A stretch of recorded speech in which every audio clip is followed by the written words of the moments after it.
came not only to the people of Israel, but he also came to those who were not of Israel. So it just helps us know of his mission. When we read about Jesus in relationship to the Sea of Galilee, I want to again go back to the narrative in the Gospel of Mark.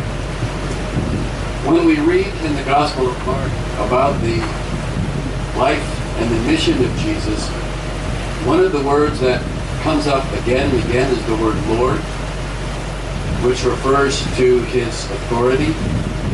And Mark unveils the story of Jesus by showing us that he demonstrated lordship or authority over illness. He demonstrated authority over the Sabbath.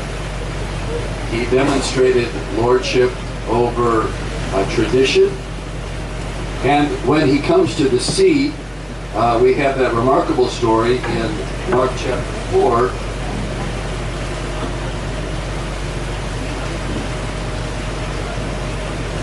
So I'm going to read this. That day when evening came, he said to his disciples, "Let us go over to the other side." And leaving the crowd behind, he took them along just as he was in a boat.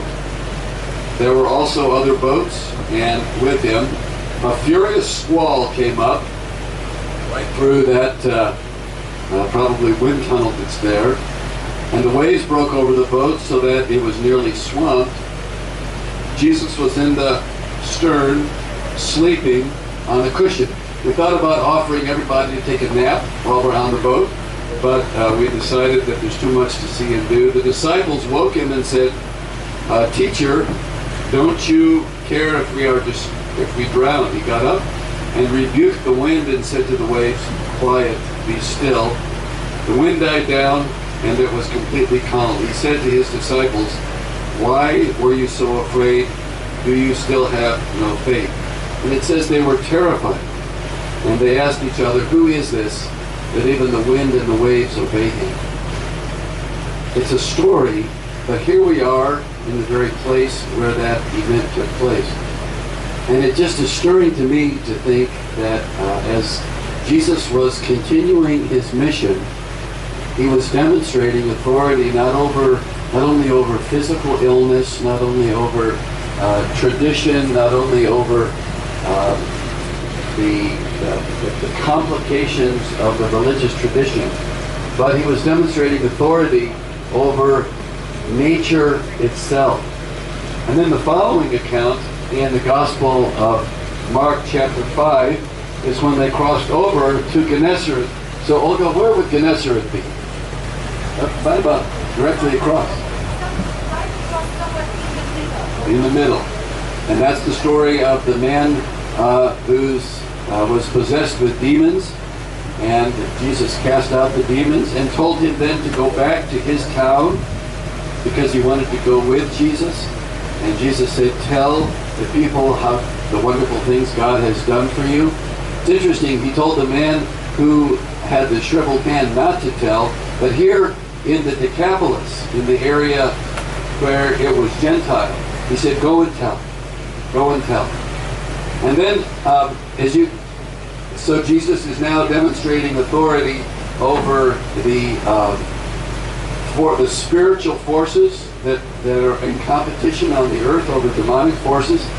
And then in Mark chapter 6, there is that account where the ministry has been busy, and Jesus finally says to his disciples, "Let's get away for a while and get some rest."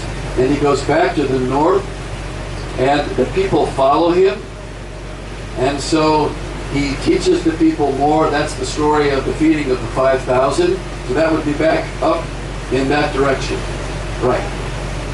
And then you remember it says he sent the disciples off to Bethsaida, which would be over there, to go ahead of him.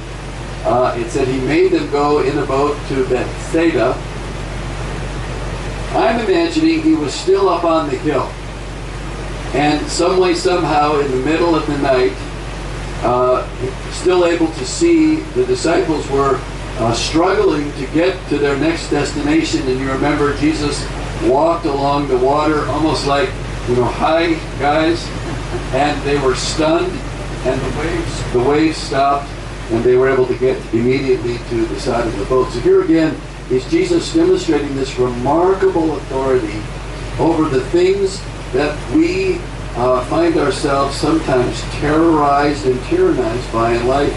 Gospel of Mark says that Jesus is demonstrating in the natural world this profound authority that he was bringing as the forerunner of the kingdom of God. So here we are in the middle of this lake, and we thought that we would sing a song that would help us just celebrate the majesty of God and celebrate and acknowledge the lordship of Jesus. We have our hymn sheets, so we'll take one.